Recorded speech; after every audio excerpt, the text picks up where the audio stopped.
So I think earlier today, maybe it was yesterday. I think it was today. I posted the thing about the space race, right, and how it was a cover up, or how it could have been a cover up, and it was very strange that Battlezone, aka Battlezone 98, made by Activision, had sort of like a storyline that I felt couldn't be made up. Now, I just realized a way to sort of like, because what I'm doing is I'm taking that storyline and I'm plotting out real shit that I know is nonfiction and seeing how it matches up. And the more shit, especially that's not referenced directly by the storyline or its cutscenes, that I can match with a very almost like cookie cutter timestamp to those that generation, that age, the more it seems less far-fetched, basically. It's still a possibility till they say it was what happened. But it can get to like a 99.9% probability of a possibility. I just won't say it's what happened till they do. I wasn't even alive for it. But it seems very far-fetched that any type of person... I can't even imagine somebody just imagining this shit. I don't think you could. It is that far of a... it's the fact that it's so outside the realm of reality, yet within it, and it fits perfectly, if you know the timeline of events, that it does... it's so weird. And what I just realized that makes it fit even more... okay, if whoever sees this that is a fan of Battlezone, I'm sorry, I have to talk about Battlezone 2. We don't talk about Battlezone 2. For those of y'all who don't understand. See, Battlezone is like a command and conquer first-person shooter, if you can wrap your head around that. Meaning, it is by all means, it plays just like Command and Conquer, but at the same time, I'm not talking about Renegades. I'm talking about plays just like Command and Conquer, the original shit. It is a grand strategy game, while at the same time being a first-person tank shooter and a first-person shooter. But I don't really consider it much of a first-person shooter because there's only two guns you can use on foot. And that's the sniper rifle, which only has 30 rounds, but it's a one-hit kill if you hit that little glowy spot, and the regular gun you have unlimited ammo for. And most of the time, the only time you be on foot is when your tank or whatever you're riding and gets blown up. I'm gonna have to do a little compilation of gameplay just so I could. Cause I know probably nobody who's subscribed to me has ever played this game. They might have played the N64 port.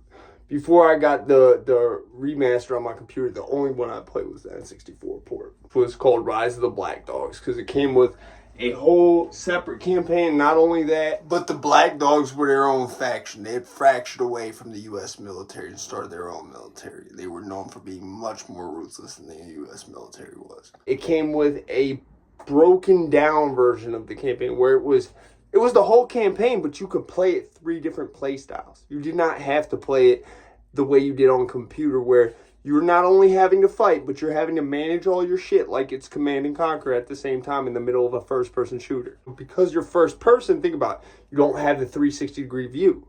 You know what I'm saying? Because you're also a single unit, while at the same time the commander of a bunch of units, you know what I'm saying? It's a very complex... there's really nothing else like it, really. There really isn't. I like it because it has the tank pilot visuals. I like it.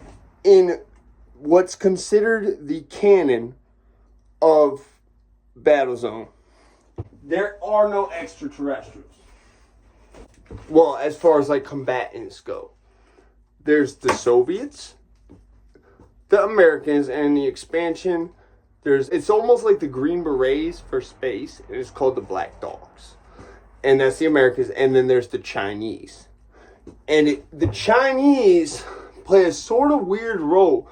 Honestly, it kind of matches up with when China and Russia on Earth were like, at one point China was like, no, fuck you, Russia, during the Cold War. It sort of matches up exactly with that time where in space, China, the first mission as the Chinese is you're going to break into a Soviet base.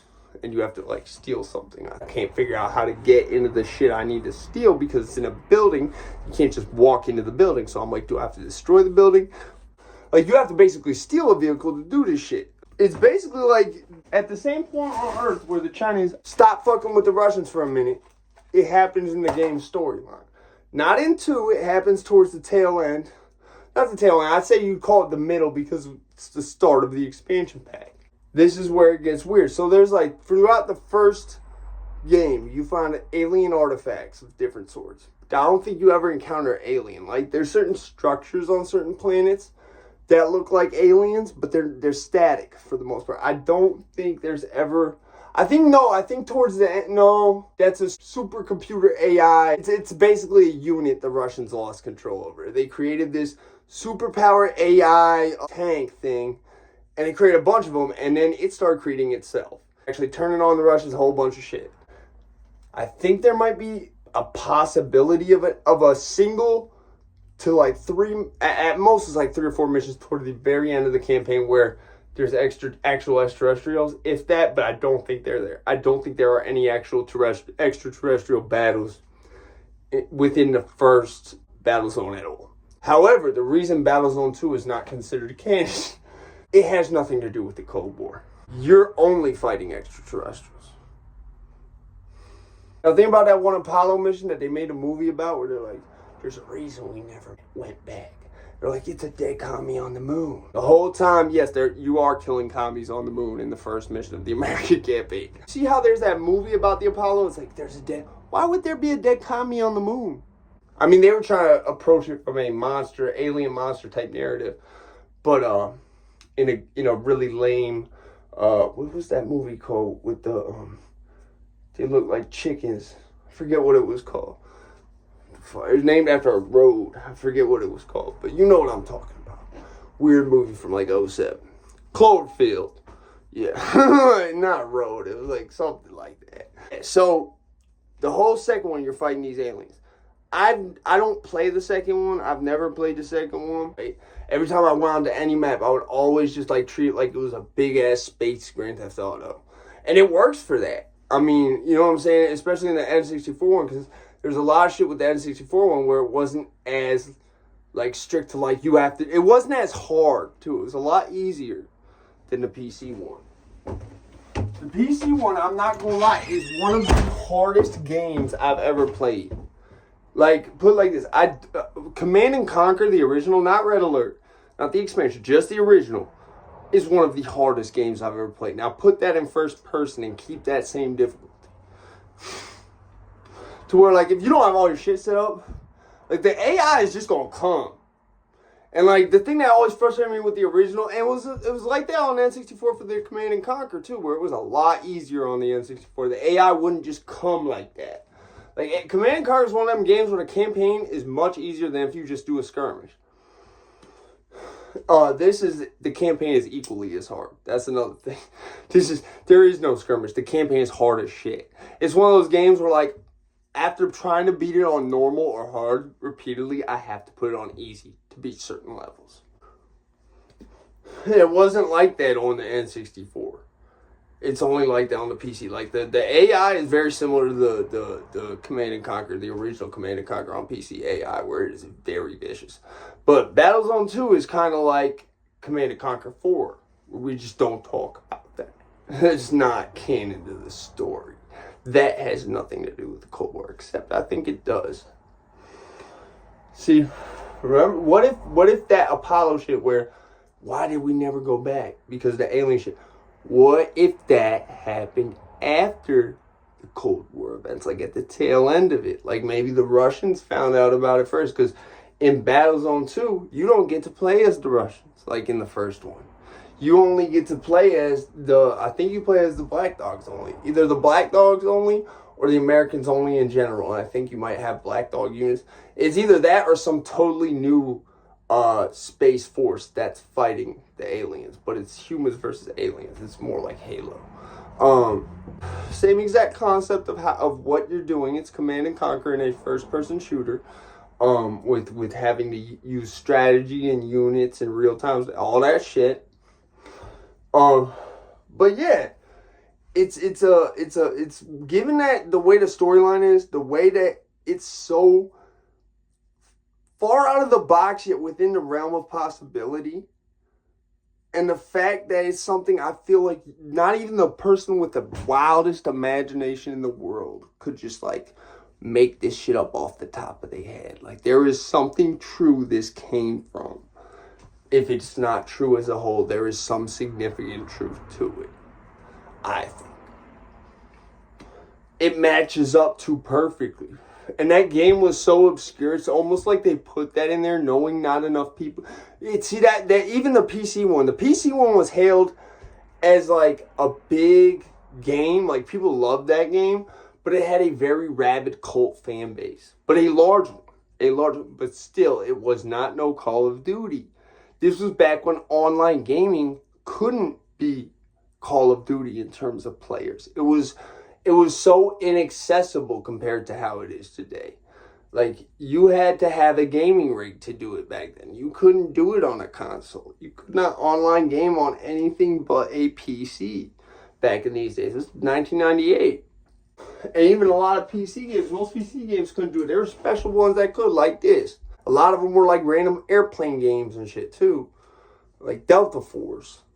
Games for unreleased Sikorsky stealth scout helicopters. Shout out Comanche, man. Listen, Sikorsky, I'm gonna allow you to appropriate part of my ancestral lineage just because that shit looked cool as fuck, even though you only built 2 of them. It was too expensive. I think that's why I think it got its own game. It was like wanting what you couldn't have. Comanche. It's too expensive for the U.S. military. Think about it, the U.S. military with its endless budget gets told this is too expensive. It just shows you can't always get what you want. Or as I like to think, you want it all, but you can't have it. Anyways, the whole thing fits. I never realized it. It's such like an obscure like game. Like, it's not obscure like in terms of nobody played it. The fan base for it is so niche that, and there's no other game like it. No one's ever done this again where they did a RTS FPS. No one's ever done this again. Except for them 2 games and this remake of them. And the port to Nintendo with the extra campaign. They literally put the expansion and the regular game in one campaign. The Black Dogs were their own faction. They went rogue. That's what happened. The Green Berets got to space and said, wait, we have all the space wizard shit? We know more than all these soldiers and grunts combined. We're tier 1. We have our own army here. You know how I say, snuck a whole army into space. Nobody noticed a thing. Yeah, that's how it is in the N64 port. The Black Dogs have like their own army, and they fracture off from the regular American forces, and so you wind up having to. It's much more like a Grand Theft Auto in the terms that the factions are like in the PC version. The factions aren't like all on the map, right? In this, they are. In this, it's like the Chinese, Russians. Like you would be doing a mission against the Russians as the Americans, and you'll run into the Chinese on accident. If you go too far up the line. Like, they still have a base set up. They're just not part of the mission you're doing. Or, like, you could go, like, past where you're, like on the way to get to where the Chinese is. Like, say you're playing as the Americans or something. It's a mission where, I'm trying to pick this off the top of my head, but I remember, like, you could encounter all 4 factions on any map on the N64 one.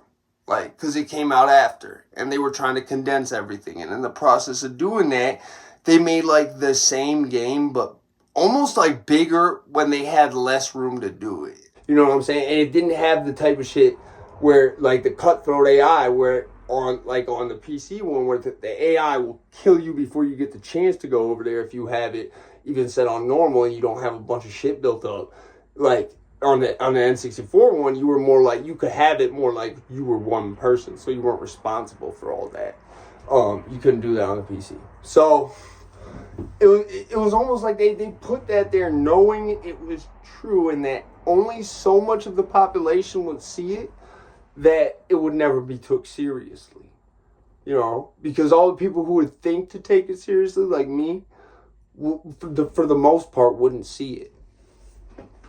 I'm out this bitch, man. But I just realized that. I was like, yo, if you think about even the second one, which isn't considered canon, ties in perfectly to that storyline if it were real life. I'm out this bitch.